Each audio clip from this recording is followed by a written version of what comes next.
understanding the ethnic and religious commonalities and differences in the state or the region that used to be Yugoslavia can be quite confusing. But I want to do in this video is try to give a primer on it. It's really key to understanding some of the triggers of World War I and to obviously understand the breakup of Yugoslavia, which was quite ugly during the fall of communism in the late 80s and early 90s. So first of all, it's a good idea to just understand where the word Yugoslavia comes from. It's literally referring to the southern Slavic states. So Yugo is referring to southern, and Slavia, we're talking about the Slavic states. When people talk about Slavic languages, they're talking about the languages that are spoken in this region, but also much of Eastern Europe and in what is now Russia.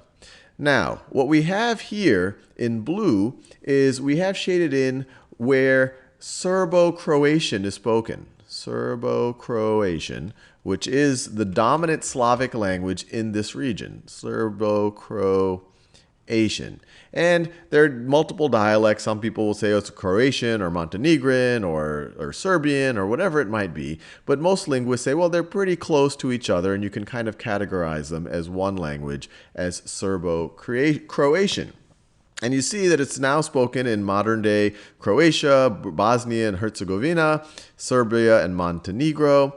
And that is kind of the commonality here, the thing that ties together this region. Now, on top of that, the Slovenian language is also a Slavic language that is closely related to Serbo-Croatian.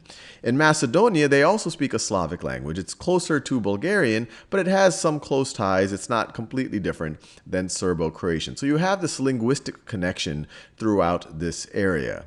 Now, what divides this area is really religion and history. So this area, if you go back hundreds of years, it was under the control of various empires. The Austro-Hungarian Empire, the Ottoman Empire, on the Austro-Hungarian Empire, you're dealing with the Roman Catholic Empire. When you're talking about the Ottomans, you're dealing with a Muslim empire. And they held different parts of this territory for hundreds of years.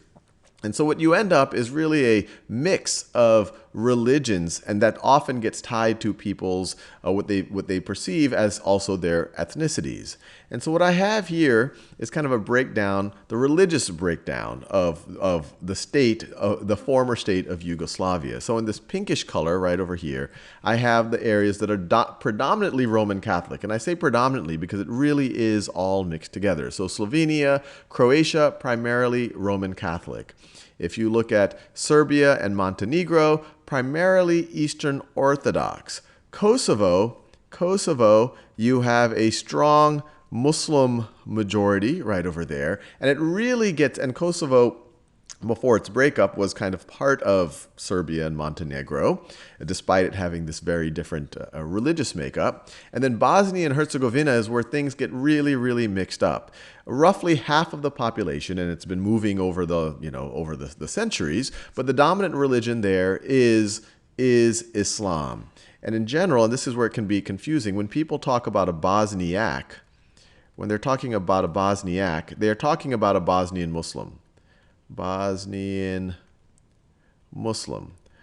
But Bosnia and Herzegovina also has significant fractions of Serbs who are Eastern Orthodox, so that's why I put the brown here as well. It's about a third of the population. And it also has a pretty sizable Roman Catholic population, or we could say Bosnian Croats. So just to be clear here, it can be very confusing even when you hear history of it or when you heard it on the news. I remember in the 90s hearing this on the news and getting very confused. If someone's referring to a Bosnian Muslim or a Bosniak, that's a Muslim living in Bosnia. That's what they tend to be referring to. If they say a Bosnian Croat, this would be a ethnically Croat who is living in Bosnia, and it would tend to be Roman Catholic. And then if you have a Bosnian Serb, this is someone who ethnically identifies themselves as a Serbian or as a Serb who lives in Bosnia and Herzegovina, but is probably going to be Eastern Orthodox. So you can imagine you have these strong linguistic and even kind of ethnic ties, but at some point, because of the because of the religion and dialect changes, there's also kind of significant amount of differences here, especially when things got ugly as you have the fall of communism. So hopefully this lays the groundwork of the commonalities and the differences here.